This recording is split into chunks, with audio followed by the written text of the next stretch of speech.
Shouts out BigSteve.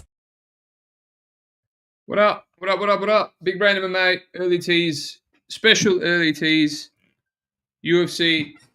That's 2 weeks away now, and we'll do a little bit of PFL. Right, we're going to go over the early odds, early lines. From a betting perspective, try and make some money. And yeah, we'll do a little recap of last week. Speaking of last week, did we make money last week? We sure did. We sure did. So let's go over that now. Let me just share my stupid little screen. There we go. This is not the right thing. What the fuck? All right. We've got Big Bird in here.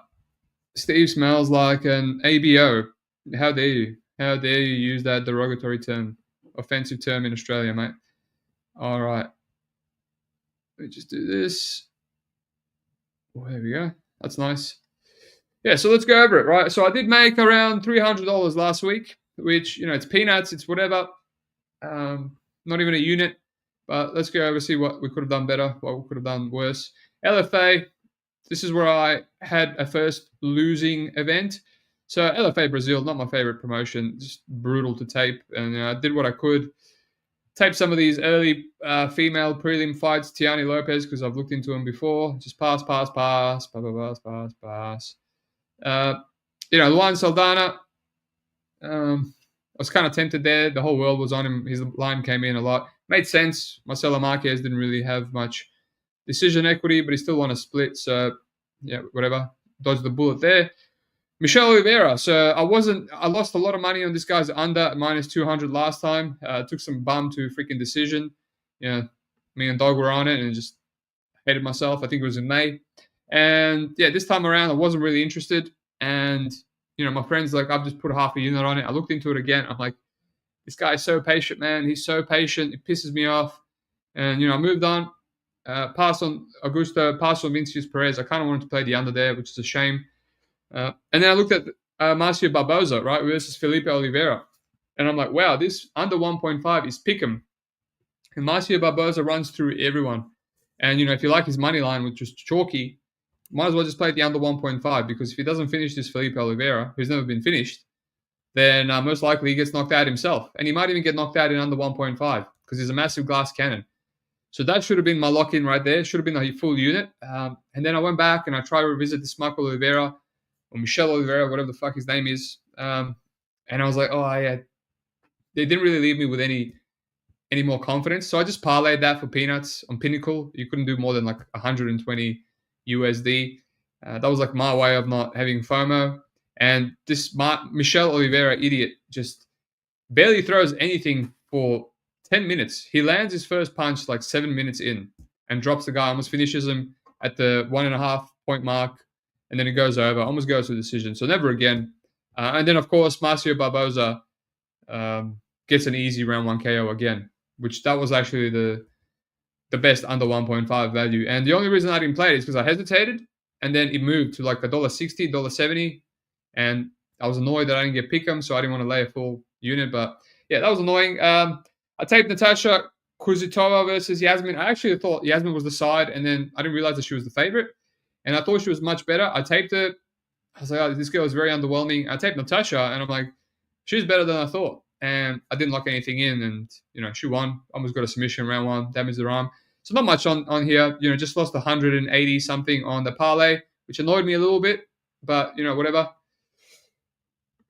There was things to address. There was a couple of more cards to make the money back, right? So we go into this.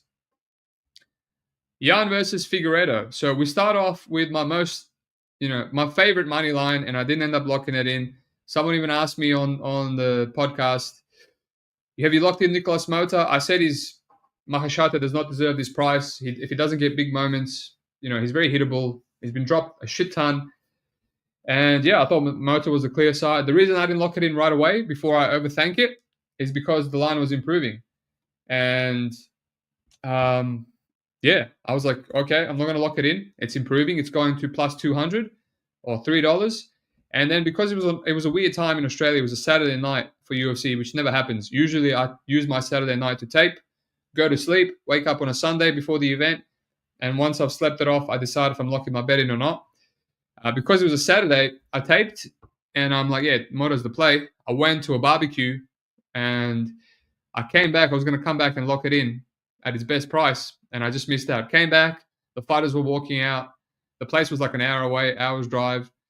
And yeah, just missed on the walkout. And I said to myself, whatever happens, I'm not going to be pissed off. I'm not going to be tilted. And yeah, I got a little bit tilted, I'll be honest, because Moto is just like 30-27 with multiple knockdowns, multiple KO opportunities, $3. I was like, I was going to put a full unit on that, 500 to win 1,000 profit. I would have been done. No other bets. That annoyed me a little bit, but I was like, all right, let's try keep emotion out of it. So didn't lose any money, so that's the benefit. But we're just down 180 from LFA. Zhang Lao, Kwang Li, nothing here. I thought it was competitive. Only did one fight each. Kwang Lao was lighting him up. But I thought, man, he's really slowing down. And I tried live betting Long Zhao at dog money, but it dropped drastically to minus 200. And yeah, at that point, I was like, maybe I shouldn't be locking in minus 200, but a little bit of regret. He covered and knocked him out. Leon Kavanagh, Ochoa. I said Ochoa would look value, but maybe just a little bit too green. This is my first losing bet. I put $50 on Ochoa after round 2. He was paying $10 live after he hurt Leon to the body. And I was like 1-1 into the third. I didn't expect Jose to win round 3 at all. It was just like a value play, a huge number, $50 to win 400 and something. Then here, I played 2-man the barrel round 1. I didn't want to go big. I would have taken the plus 160 money line because I thought he could win a decision. Very close. So hits him in round 1, then goes for a sub. So lost $75 there. Right here, I've wrote a little thing in my book, right? When I went on a massive losing streak in August, I said, make some rules. I got to make a lot of money, right?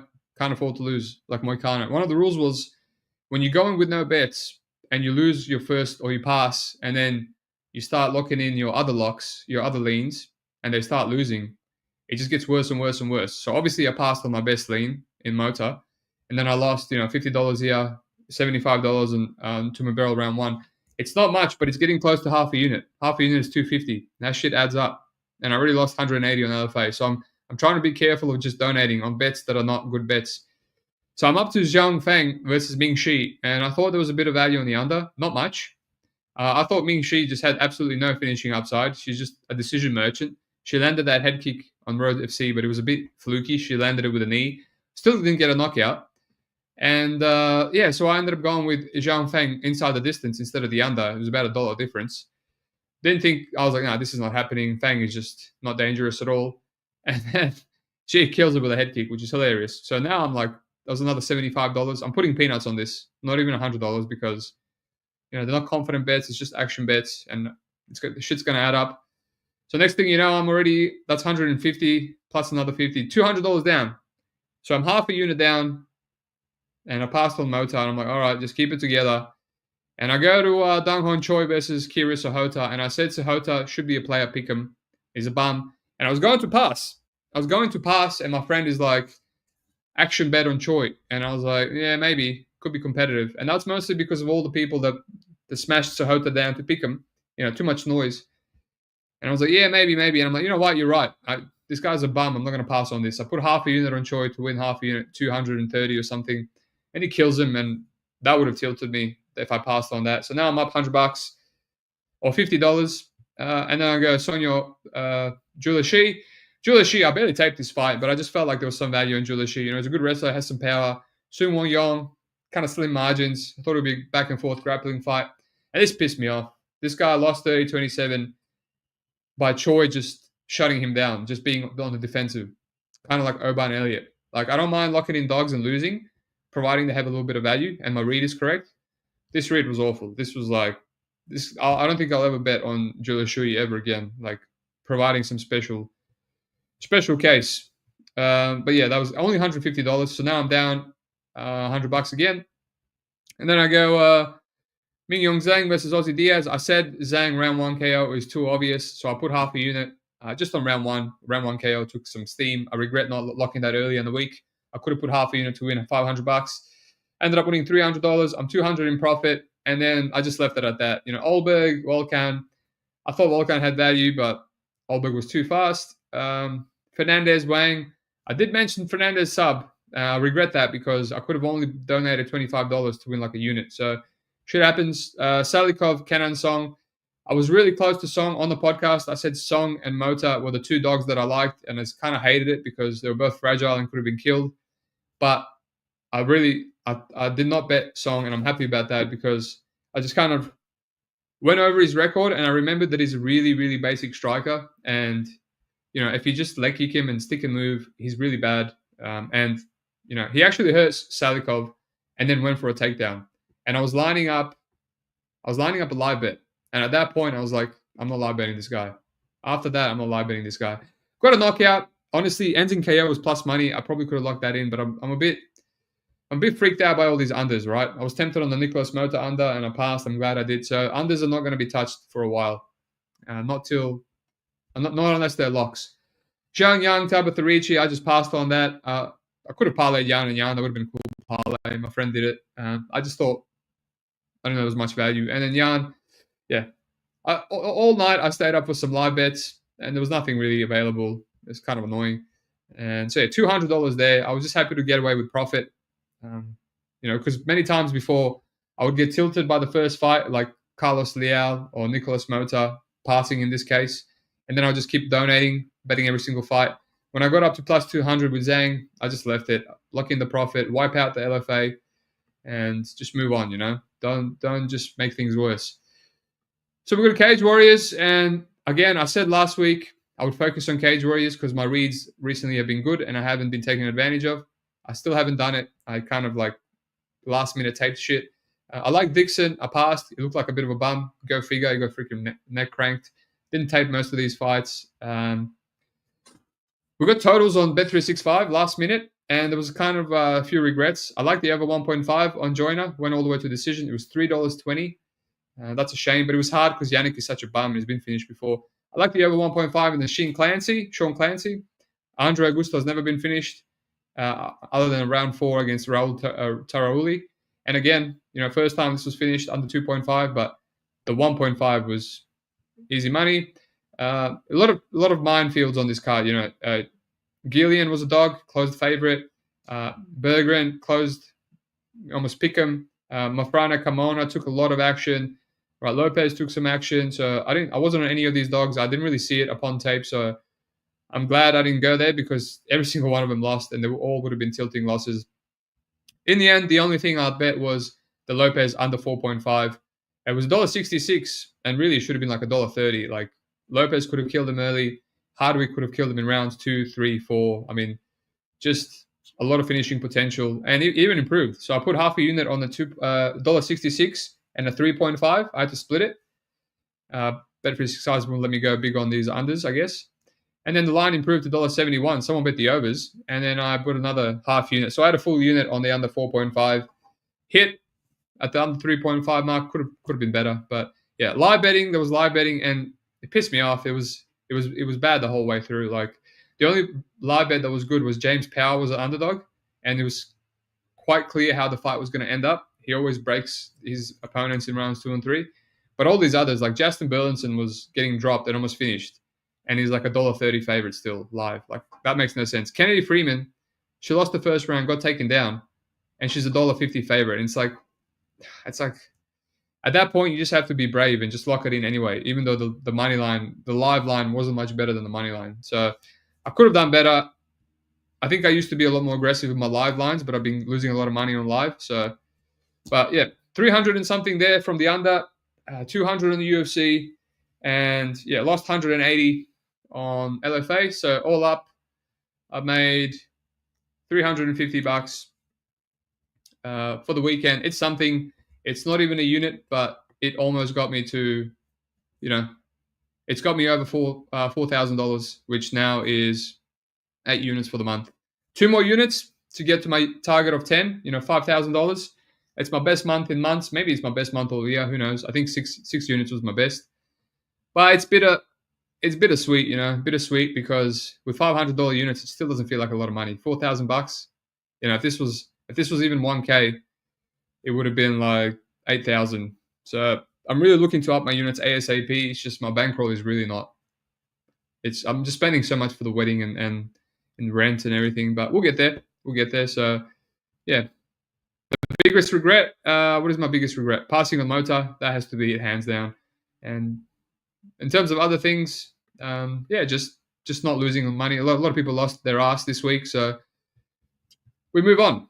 We have a big PFL card. We'll talk about that, and we'll actually talk about the UFC. So, by the way, it's really fucking hot. Oh, so hot, man. Jesus. All right. So we'll do the PFL, and then we'll go on to the UFC. And I'll actually be doing a podcast for the PFL. Iceland fight. Hey, what's up? SC for all is locked in. Lock in, mate. Let's make some money. Locked in for what? Freeman going to the UFC. I don't think she should go UFC, man. She needs to drop to flyweight. She's a tiny bantamweight. All right. High level PFL card. And I've actually done some tape on this card, but I'll be doing a podcast in a few days anyway. So what do we got? First things first, we got Hatan Asif, whatever. This is probably a squash match. Another amateur fight. Not interested. All right. So Van Steenis versus João Vitor Dantas. I've taped this. Never seen Dantas, so I thought I would, tackle a fighter that's new to me. Usually it takes more tape, and yeah, whatever. He's actually not bad. I don't mind him in terms of offensive striking. He's fluid, and he's kind of like an avalanche. Works the body in and out. Usually breaks guards in rounds 2 or end of round 1. But the big issue is he gets dropped badly in every single fight, and I think the under is the play here. But I kind of hesitated to pick him, and now it's chalk. And I don't know how I feel about laying Castelo Encinas chalk on his unders, where he's extremely, extremely patient, right? He's kind of like a kickboxer that likes to go for takedowns. Against this Camille guy is extremely chinny, and he only kind of hurt him in end of midway through round 2, and then the guy dived into a dust. That went over 1.5. Fabian Edwards is kind of chinny, didn't finish him. Gregory Brain, he got a one flu choke. Again, it was 20-something seconds away from going over. So despite João Dantas being chinny and getting dropped a lot, and this Lucas Fernandez who's in LFA, he's not the best prospect. He's kind of a busted prospect. He ran through him with a flying knee. Despite all that, I just still not sure I want to play Castelo Encinas under a chalk. When he's so slim margins, maybe play round 2. And I don't know how much power this Dantas guy has. Like he's running through these dudes on the Brazilian jungle fight scene. I don't know how durable they are. Like their records are good, but they're kind of padded. So, yeah, I'm not sure. And Steenis, I mean, dude's never been finished. Dude's never been subbed. I don't think I've even seen him rocked. So, yeah, it might be accurate. The under feels accurate to me at the moment. Azal Ajuj versus Jose Perez. This is a great fight. Let me whip up the odds. Sick fight. Oh, we got Glory. When's Glory? 8th of December? That's next week. We've got some absolute legends in the Discord that know all about Glory and kickboxing as well, so maybe I'll ask them. PFL. Yeah, so this one, Perez is a slight underdog. I get it. I just started taping. I did a bit of his fights. I did a bit of a Juge. Good fight, high-level fight. Don't know if I feel like locking anything in at the moment. He's very hittable. A Juge is good. I feel like a Juge should be the slight favorite. He's got the kickboxing. He's got the wrestling. But, 25 years of age, a lot of people fading him with this Bruno Fontes guy. I didn't really see it just because he's so slow, lumbering, and hittable. Jose is a bit like old school, what's his name? Justin Gaethje. Constant pressure, hittable, decent striking, with jiu-jitsu. So maybe more like Emmanuel Sanchez. Right? Emmanuel Sanchez with some jiu-jitsu. Good fighter, but he's been knocked out before by this DeAndre Anderson. He got dropped badly by Jalen Reed. Then Reed naked choked him. So, yeah, I don't know. Maybe I feel like this is kind of accurate. Like, Ajuj has had competitive fights, and he's slowly been getting tougher and tougher opponents. I'm going to leave it. Seems competitive. It doesn't feel like a lock that I want to put my money on. PFL is difficult to bet, man. Very, very difficult to bet. And unless it's a lock, some sort of lock under, I'm not going to force any bullshit on this card. I think a lot of 5-rounders on this card, and it's going to be competitive. This is going to be, in my opinion, a gold mine for live bets. The thing is, the main card starts at 5 a.m. and I've just gone through another early weekend for the UFC, man. I don't know if I can do another all-nighter, but we'll see. But if you like money, right, you have to wake up. But we'll see. What else we got? Slim Trabelsi, Abraham Babley, one of my boys. one of my lads, Scrap, from another Discord. He's gone big on Babley, right? He said hope he doesn't mind me sharing that information. He said he trains with him and his takedown defense looks good. Obviously, both these guys are wrestlers. But I don't know, man. It's around pick'em now, and I've done 2 fights from Babley, and I haven't seen anyone offensively try and wrestle him. So I don't know. It's kind. I kind of moved on quick. I saw Slim wrestle a bunch of dudes. He will just keep coming. I think he has the higher level wrestling in terms of credentials. So yeah, I don't know. I'm not rushing. It seems like another competitive back and forth fight. Like Babley has wrestled, Louis Sutherland, Isaiah Pinston, this Vanderlei Jr. bum. So I might have to go deep, see how he actually handles other people wrestling him, but I don't think it's going to be clear on tape. So I don't think I will waste much of my time on it. Right? There's 16 fights, man. 16 fights, and I've been doing a bit of UFC to get ahead next week. So I'll try use my intuition and move on quick. Dogfather, what's up, sir? He's like a Nick Diaz type. Yeah, I think he's a little bit more athletic than those guys. He can actually throw head kicks. It was wild to read about these 3 well-known MMA fighters who fight for PFL, Bellator, speaking about their mistreatment. Yeah, I think it's a money thing. Money thing. I mean, look how much time they spent on this card, and it's a sick card. This card is better than UFC. Like 16 fights, 10 title fights, 5 rounders. Dakota, Talia, Santos, Brandon, Timur, these are all UFC fighters. Yagsho, Impa, Umalatov, Shamil. I mean, 17 and 19 and 0, like Dagestanis, right? Primus, Gadzi, Popov, Denis Goltsov. These guys could both be in the UFC in the heavyweight division. And then the best of the old Arabs. Some solid fighters, man. Even like Mansour Banoui, Alfie Davis on the prelims. Like Pinedo, Kennedy. Like it's just wild. I think they spend a lot of time on this card, and it's like they might not have the staff to focus on Bellator right now. That's my opinion anyway, and maybe not money. Anyway, here's Jesus Pinedo versus Jeremy Kennedy. I don't know. I haven't really looked into this one. Let me just refresh. Let me refresh. I just realized I skipped that fight. I went to the Babley. So obviously Pinedo's been much better than in the UFC. He's been killing fools. He's already beat one grappler in terms of Bubba Jenkins. Knocked out Gabriel Braga. Hasn't fought since. Okay. Kennedy, I bet Patricio People against him at Pick'em, which is a wild price. Even though Kennedy People was washed. Still beat his ass. Pedro Carvajal, yeah. Minus 270. Yeah, I mean, it's Pinedo. Maybe Pinedo inside the distance. Is this a 5-round? I don't think it is. It's not, but he really should be beating Jeremy Kennedy. Mansour Banoui, one of my favorites, versus Alfie Davis. I actually looked into this one. I played the under and under 2.5 for Mansour in his last one. He fought Yachi, who's not the best fighter. Really easy to finish, both from a KO and a submission perspective. Old mate Alfie Davis is going to be really negative. He's going to be running away. And Mansour can't really be trusted to follow a game plan. He's he's all hardware. I mean, he never should have lost to Brent Primus. I don't think he should have lost to JJ Wilson either.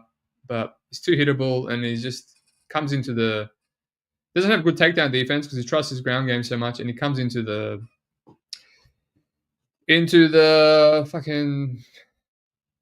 chaos too much, right?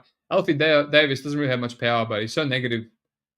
He might just stick and move, but yeah, I think my initial read is that Mansour probably hardwares him, cracks him with something, or takes him down at some point.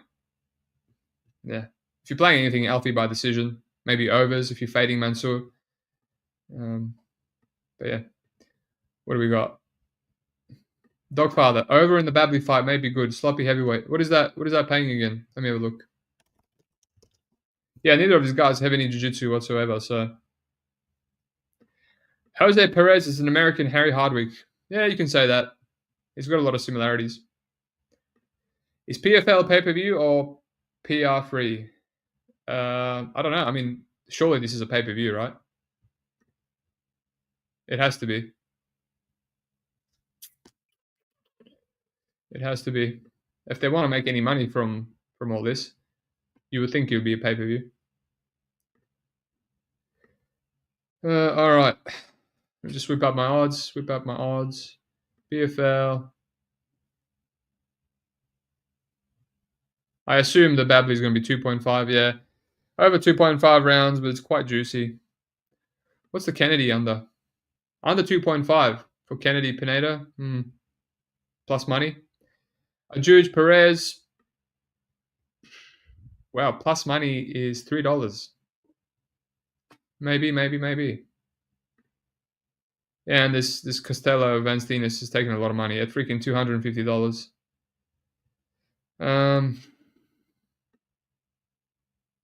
Yeah, the Bana Ui under 2.5 is good money as well, but Alfie Davis never finished. Alrighty, we're getting to the old Arabian Championship. So, Al Assad versus Al Qatani. I regretted this one quite badly, actually. The first time they fought, I really wanted to play Al Hassad at big plus money. I passed, that was the card that I passed on a lot of beautiful plays and just regretted it. And, now the big dog that won is a favorite of Al-Qatani. And that fight was relatively competitive to me. A couple of takedowns here or there to seal what looked like a 29-28 to me. Al-Qatani's fought a lot of wrestlers. He's beaten him. Obviously he lost here, but it's a 5-rounder. They both kind of slow down a bit. I don't know if Al-Hassan can do this for 5 rounds. He landed a few shots on him, Al-Qatani. Obviously, Al-Hassan showed he has a good chin, but I'm not really interested, man. This probably slight favorite is accurate based on the first fight, but if he was a bit more of a favorite, I wouldn't mind jumping on the other side and fading him with Al-Qatani, but this is a first fight where live bet would be great, Obviously, Topology now thinks Al-Hassan should win by a massive margin, even though it was the other way around. So typical recency bias. Alrighty. Mohamed Saifi versus Gregory Aid. Another 5-rounder. Let me just have a little refresher. No tape on this one. Mohsen's a guy that he was like a wushu gold medalist or something. I've taped him a few times for Brave. He knocked out Josh Togo as a bum. Beat Sauli Tairi. I bet the under 1.5 there. Like pick him. Apparently he almost killed Tairi a bunch of times, but I have to tape that fight. And Aid, he's all right. This guy that he knocked out, Omar Ragui, is a bum. Obas Khan was a good win. He was an underdog there, I'm pretty sure. So, what are the odds here? Gregory Aid, another underdog. Yeah, I have to tape this one because I haven't seen the last fight of either guy. So, let's move on. Ali Taleb versus Richard Haas. Another good fight. These are all great fights, man. For what they are, who the fighters are. They all deserve to be in the championship, in the final, and yeah. Again, I have to watch Talib's last fight against Al Dahaj, who's not that great.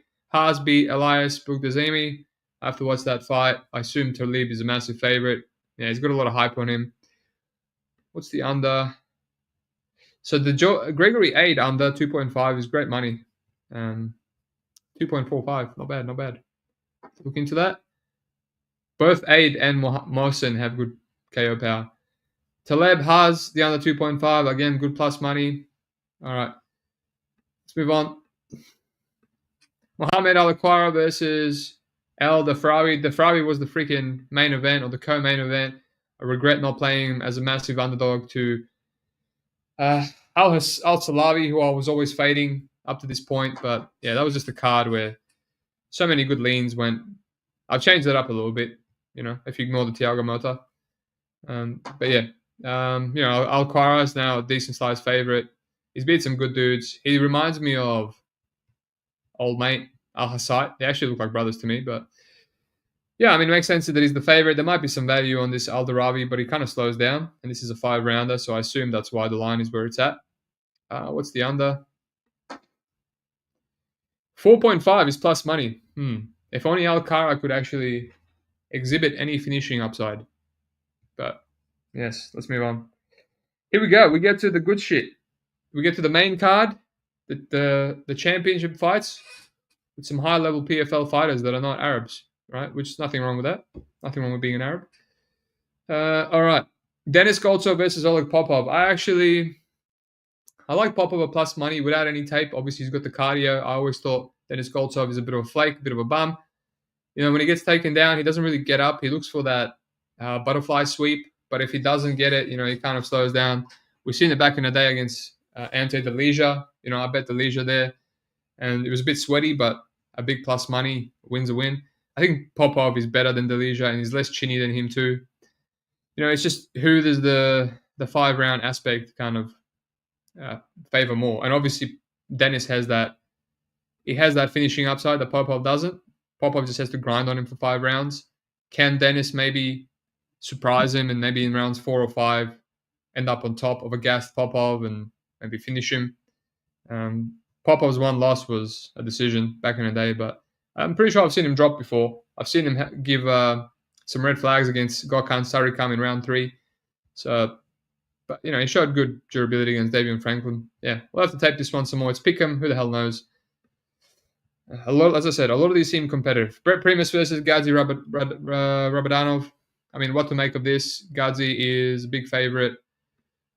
We get it. He probably should stay safe. I don't think Primus is someone that's going to go plata. Rabadanov will knock him out. Maybe he's a good parlay piece. Yeah, no, it's pretty trash. Wouldn't really be parlaying that in PFL where people lose via splinter to the toe. Under 4.5 rounds, that's got my attention. $2.85. Right? I'm pretty sure Rabadanov just knocked out someone recently in his last fight. Right? He's dropped people before. He's got underrated striking.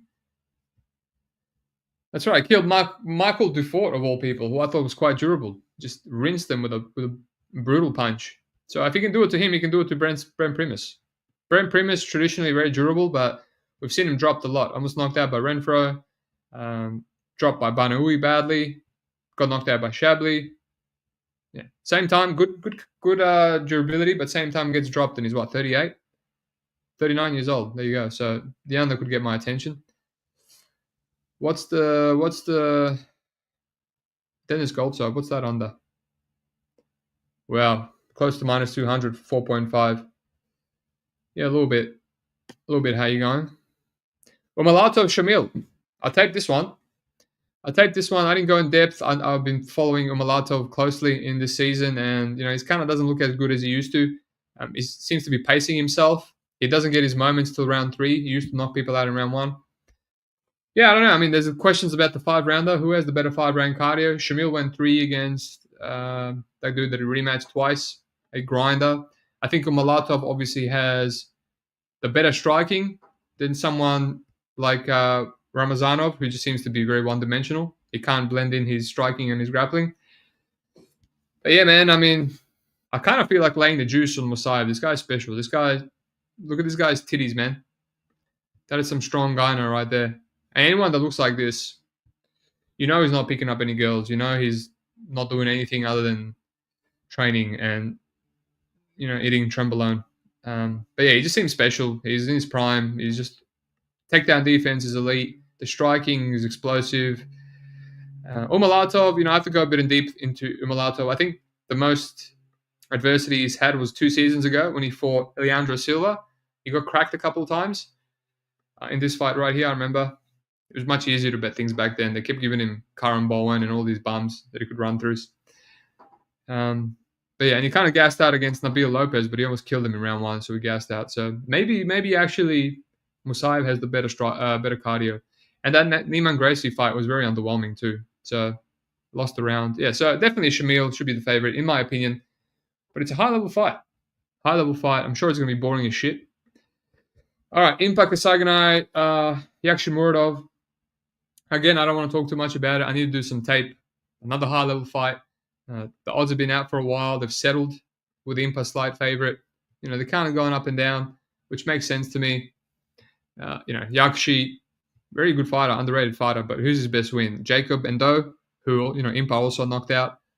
Anglicus. Yeah, I don't know. It seems like Impa should have the physicality advantage, which is wild considering the guy is a welterweight. It's just one of those special fighters that can cut weight, that can go up in weight and just look like a beast no matter what. But yeah, Yakshi is going to be hard to land on. He's going to have the better footwork. He's a good counter striker. So again, who has the better 5-round cardio? That's something to ponder if this goes late. I think he's had 5-rounders. Yeah, he had a 5-rounder in ACA in 2019 against Alexei Bucharin. So maybe watch that boring ass fight. We had another one, Karol Selinsky. He's gone 5 rounds a lot. He was an ACA champion at light heavyweight. So something to ponder, right? There's a lot of 5-round footage for Alexei, so we'll see. Impa's gone 5 rounds, obviously, versus Josh Silveira, I'm pretty sure. Oh, that's right. Silveira, like, is so not physical. All right, what's the under there?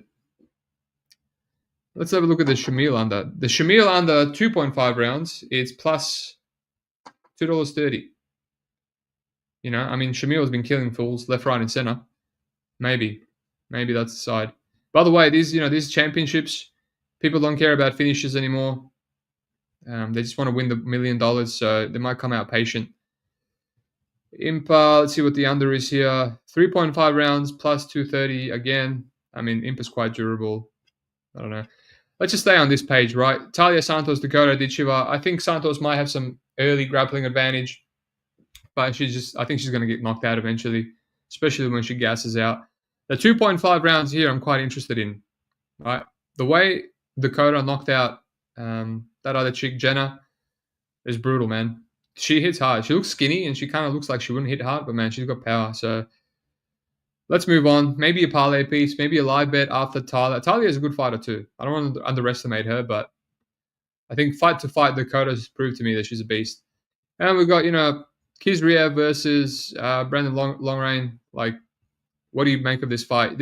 Brandon is probably one of the better guys that Kizriev has fought in a hot minute. Right? But at the same time, he probably just does enough to edge it, right? Like a lot of the Dagestanis that have fought Brandon. Brandon's just Gonzalez, Kai Kamaka, all these were kind of competitive. Pineda knocked him out.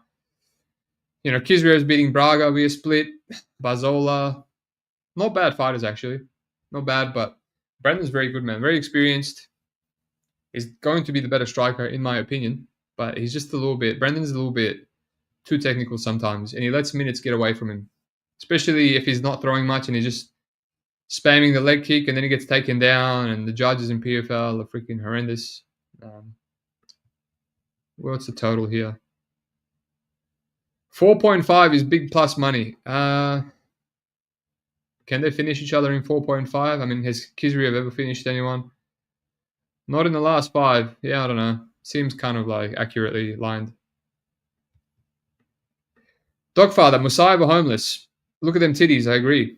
I don't want to look at him, but I can't help myself. Tristan, Impa smaller frame than Yags. I don't know if he is, man. Yag Shamuradov is very small, man. Very small. He was a middleweight himself. He's very stocky. I wouldn't be surprised if Impa has bigger reach than him. Let's have a look so I can prove you wrong. Live on air. And if I'm wrong, I'll just edit this out. Impa, 75 inches. Yeah, actually 72. There you go. Birth 5'11". Yeah, Impa's a freak. He's a genetic freak. To have that kind of frame and be able to go from welterweight to light heavyweight and look exactly the same in terms of body and physique, it's wild. Probably should have been a welterweight, to be honest. All right, that's that. So, honestly, early tease for PFL, and after taping a few fights, Jude seems competitive. Dantas, I'm kind of liking the under, but it's moved a little bit. Pineda inside the distance. Babley, Trabelsi seems like a pass at Pickham. Banaoui, it's a hard fight to get a read on, honestly. Al-Qatani, Al-Hassad seems accurate, and I got to look at these other Arab fights. But I'm excited about the, Goltsov, Popov, Shamil I taped. I would rather just kind of like parlay him or something. I don't even know. But yeah, look into it. High level fight. Tristan, yes, I know Yags was a heavyweight. I'm aware, my friend. I'm aware. Alrighty, let's go into this UFC, shall we? High level UFC. I'm not gonna do all these. Well, we actually have Octagon next week, and I'm doing the UFC now. But let me know if you want me to do an early tease just for Octagon. But don't know if I will. I'm just kind of getting this out of the way. It's already. I won't be doing it now because it's already 40 minutes. All right. So UFC. Kennedy, Bresky. I mean, Kennedy really should treat him like he's treated old mate Bear, Huggy Bear. I mean, Bresky's quite chinny. I actually had 1.5 units on Teixeira. I thought he was going to run through him, but, whatever, this fight. We'll see what the under is, but I don't think I can trust Kennedy. Guida, Chase Hooper, squash match. I mean, at some point you imagine Hooper should submit him. Michael Chiesa, Max Griffin. I'm interested in this one. Max Griffin is a slight favorite. Michael Chiesa is quite washed. I think people might be forgetting that because he has, just ran through an extremely washed Tony Ferguson. Max Griffin, man, he beat Jeremiah Wells, which I completely forgot about. That fight was so uneventful. Very close to beating Neil Magny, where there was grappling involved. Stuffed a lot of Tim Means takedowns. I mean, maybe he should be a much bigger favorite. Maybe. I'll look into that one. That one is sticking out, and someone brought it to my attention. Cody Durden, Joshua Van. One of my friends already played Joshua Van at minus money. I don't know, man. I'm a little bit off Josh Van. I faded him against Charles Johnson, and I wasn't really a fan of Charles Johnson's game, giving up minutes. And I just saw a lot of holes in Van's game there. Obviously didn't expect Charles to knock him out. And then going life and death with Edgar Chairez. Like, he's obviously an animal, an absolute beast, but he's sustaining a lot of damage at 23. Like, I think people in his gym should tell him just to take a step back, man. You're in all these wars. You don't have much striking defense. You got knocked out by Johnson recently. And what, July, August, September? Man, 3 months later, you're fighting again, and you're getting rocked all over the place by Edgar Chairez.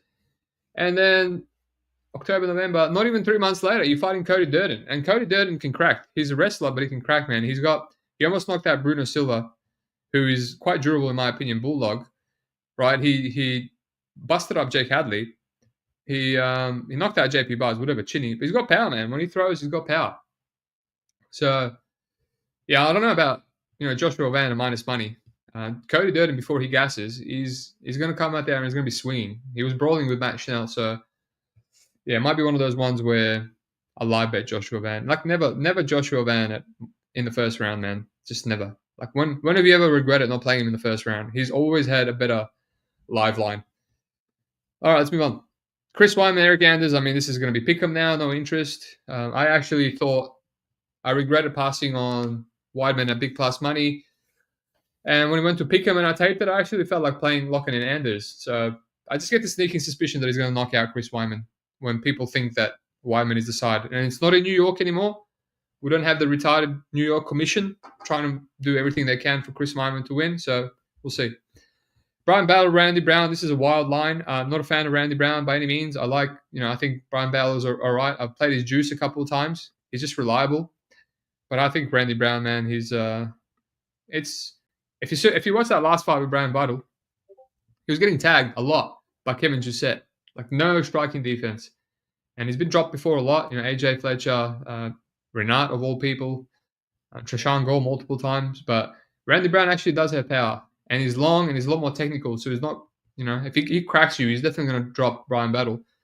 But the issue is his chinny. And his couple of last fights, man, Zaleski is a good win. Salikov's a good win. Maybe not a good win, but yeah, if anything, I'll play Brian Battle by inside the distance. Play the under. Probably going to be juicy after he finished Kevin Jousset.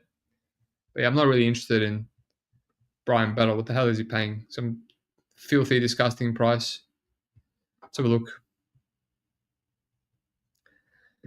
Let's have a look. Yeah, minus 200. It's filthy. All right, let's move on. Evloev versus Aljamain Sterling. I looked into this one a little bit because some people already locking in Sterling. It makes sense, man. Movsar Evloev is slim margins. Like, you look at his career, right? Just barely beat Arnold Allen. Well, it was unanimous, but it came down to round 3. Diego Lopez, aging well. Danny Ige rinsed him. Okay, well, not the worst, actually. He split decision to Nick Lentz, but other than that, he rinsed a bunch of these dudes. He got hurt by Davidu, though. He was in a deep sub by Mike Grundy. Yeah, I mean, Sterling's not bad, man. Sterling's got that physicality. He has that perfect body for grappling, kind of like John Jones. So even though he's moved up to featherweight, he's filled it out and he's long, and it's good for, grapevining your legs and just grinding on you and getting the back and just muscling you around. So I have to do some more due diligence on Evloev to see how his anti-grappling is. Luckily, he's fought a lot of wrestlers, Nick Lance, Grundy, Bazola. So I'll look into that. But I don't think Sterling's striking is that bad either. I think he can keep it competitive. But the only reason I haven't like I'm not confident is just because Evloev has great cardio and a lot more output with the hands. So we'll have to look into it. Tristan, Movzar win over Lopez is impressive in hindsight. It is, but you got to remember that was extremely short notice. Lopez and yeah, I mean a lot of people will just not believing in Lopez, but SC originally had a bet on Sterling at great odds, but it was cancelled because he's injured his arm. I'm passing on Sterling now. I mean, you don't think these are great odds, mate?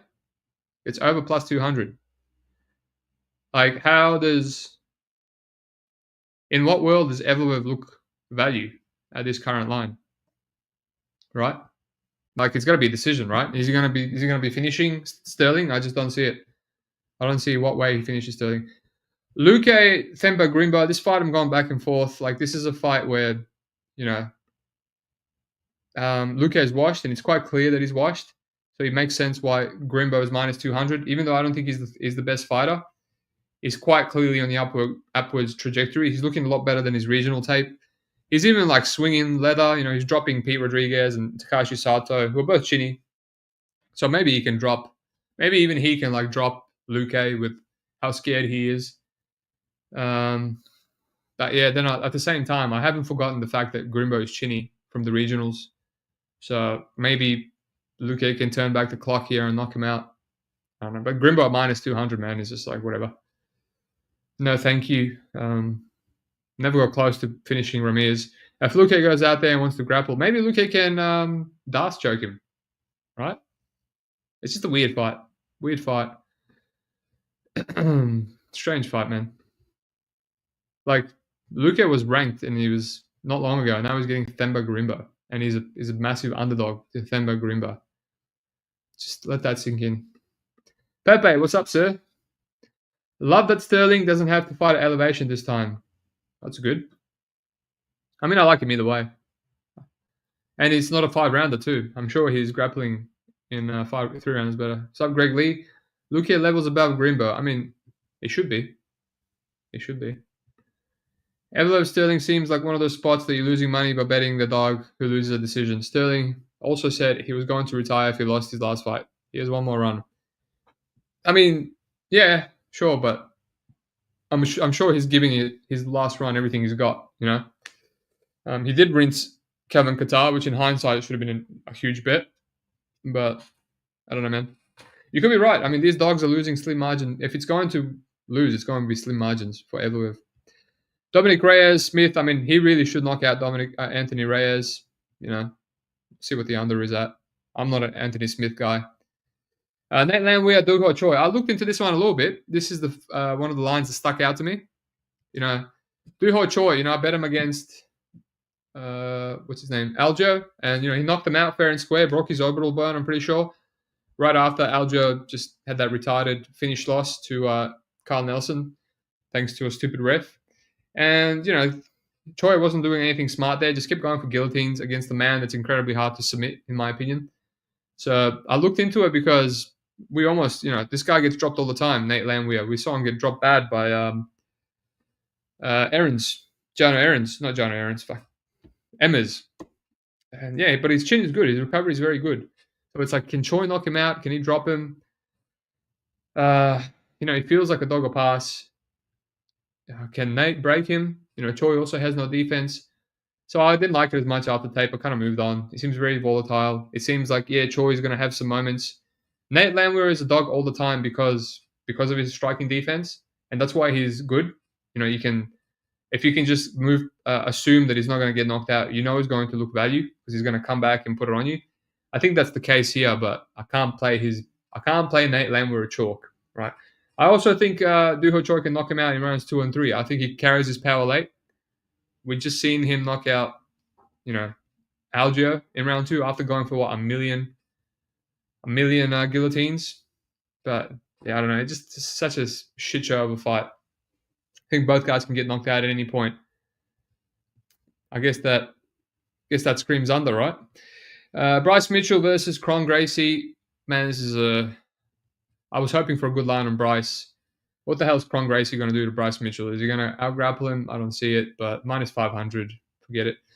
Cyril Gane versus Alexander Volkov. I mean, I've been going back and forth on just hammering Gane. Like, how does he lose this fight? I don't know how much value I'm getting. $1.40. The first time, the consensus was that Alexander Volkov won round one. Only one judge gave it to him, and some people on MMA decisions were saying, yeah, that's definitely should have been a clear round one for Volkov. So in a 3-rounder, and Cyril Gane does that. He drops round one frequently because that's the round that he's the most patient in, which is very smart, very cerebral. I like that. He never wants to get caught early. So that's the round that he's always taking off and just getting his reads. And then he turns it on, rounds 2, round 3. So most likely, he just kind of comes into this fight, even if he has a slow round one, he'll probably come into it later on and win. But, Volkov, I don't think Volkov's improved whatsoever. It's still the same old slow plodding Volkov. He just beat, another plodding guy in, what's his name? Pavlovich, who he also trains with, and obviously he came out southpaw there and kind of threw him off. So had a bit of intel for himself to make a good game plan for himself. But yeah, I think the fight goes relatively similar. I think Gane is still in his prime. I think he's still like a top 3, top 4 heavyweight. But I'm kind of going back and forth. I don't know if I'm getting any value on that line. But yeah, speed advantage, all on Gane's side. I'm also hoping for some recency bias, right? This guy got ran through by John Jones, right, which was a fix, clearly. And we got Volkov beating Pavlovich. No recency bias whatsoever. Sick fight right here. Shavkat Rakhmonov versus Garry for an interim title fight. Man, I love this. I like the fact that we lost Bilal and we got something good in return. And I like the fact that, this is a high-stakes fight and whoever wins is guaranteed a shot against Bilal. So that's sick. Push someone like Garry into the spotlight. Garry, JDM, Prates, Morales, even Brady. I'm loving these new welterweights. Buckley, if he beats Kobe, that'll be sick. So I love it. New blood. Let this guy, interesting fight. Usually I'm fading Machado because he's usually massive favorite against, Page and Jeff Neal, and he's barely winning these fights. But now he's the massive underdog, so it's a dog or pass for me. Shavkat, probably if he does beat him, it will be by constant pressure and landing on him. Garry doesn't have the best striking defense or the best chin from what I've seen. So Rakhmonov probably rinses him, but if Garry can get his game off of sticking and moving, he's probably going to look value. My first initial thought is play the over. The over would, fade the Shavkat finish, play the over. Shavkat is incredibly hittable as well, but I mean, we've seen him hit bombs, from Jeffrey Neal, doesn't even react. So maybe Garry can catch him with a head kick or something. But we'll see. We'll see what the totals open. But I'll look into this fight. It's a good fight, and I'll decide what I want to play when the time comes. Alrighty, main event, sick fight. Tristan, Prates overrated. Doubt he makes noise smoking like he does. Come on, mate. He's good. He's good. I mean, he's going to knock out a lot of guys. And I can't wait for a lot of his fights. I mean, if they give him Sean Brady, I guarantee you he runs through Sean Brady ASAP. Alexander Pantoja, Kai Asakura. My first gut instinct was Kai Asakura was going to knock out Pantoja. He's going to be the first guy to do it. He hits like a truck. He usually fights at bantamweight in Ryzen. He's dropping down to flyweight. He's going to be a huge flyweight. Same as Manel Kape. And we see Manel Kape can barely make the weight class, constantly missing weight. I think Asakura hits like a truck as well. I already said that. My bad. But that's my first initial read, And Pantoja usually has good power, good striking. We've seen him drop Brandon Moreno a bunch of times. But his last few fights against Brandon Royval and Steve Erceg, he doesn't seem very comfortable on his feet. And he's trying to grapple a lot more. I really thought he would do to Steve Erceg what Kai did, Kai France. Because Erceg also no striking defense. And Pantoja just couldn't land anything on him. He was like throwing from far out. His distance management was off. So, I don't know. He just seems a little bit more scared. Maybe he's just... Obviously, he should do that here. He should grapple Kai. That's Kai's one big disadvantage. But, upon taping it, Kai also might have some durability issues. We've seen him drop by Hiromasa. This is the last fight he lost. Obviously, got grappled a bit. He's been dropped a bunch. He's been knocked out by... what's his name? Black dude. He got knocked out by Koji. He got knocked out by Manel Kape. So he's been dropped by some of these guys that are not the best in Ryzen, as well as the obviously guys with power too. yeah, Hiromasu's no power whatsoever. So if he wants to, I think Pantoja can definitely crack him, and obviously he's going to have a high level grappling advantage over him. Okikubu was Hero, had his back, and he gives his back to stand up. Obviously, that's not going to work against Pantoja. You're going straight into a body triangle if that happens. But yeah, I think I'm not rushing to play the dog after tape. He's got a lot of weaknesses, but it's a clear dog or pass. I think with Pantoja striking defense, this could be the guy that knocks him out. So I'll see what the under opens up at. A lot of these main events have been going over 4.5 rounds. Moreno, Yan. They've been printing money, these 5 rounders. But we'll see. I'll do a little bit more tape. I enjoy taping Kai. He's absolute savage. He's knocked out some durable dudes, man. So he could be the one to do Pantoja in. But more tape to be done. So, right. In terms of UFC, look at some unders for Kennedy, Chase Hooper, inside the distance. Griffin, that's probably the fight that I want to look into first. Joshua Van, probably as well. Evloev Sterling, I'll continue to go in depth. Luke, Garimba, just feels like a shit show. Duho Choi, Landwehr as well. Gun, there's some parlay pieces on this card, I feel. Garry I'm going to look into, and Kai I'm going to look into. But, yeah, no bets as of now. Not even for PFL, but we'll get there early in the week. Wanted to get this early tease out of the way. And, yeah, what are we on? I think I'm on, what am I up? 4,000? 23,000? I'm definitely not going back behind 20,000 like I have a million times. So, yeah, on the way up. Keep going as close to 30,000 as much as we can. And, yeah, look out for my Discord. Look out for the Twitter where I'll post my bets. And, yeah, in a day or so, I'll be doing a PFL breakdown. Peace out. Like and subscribe. Thanks for listening.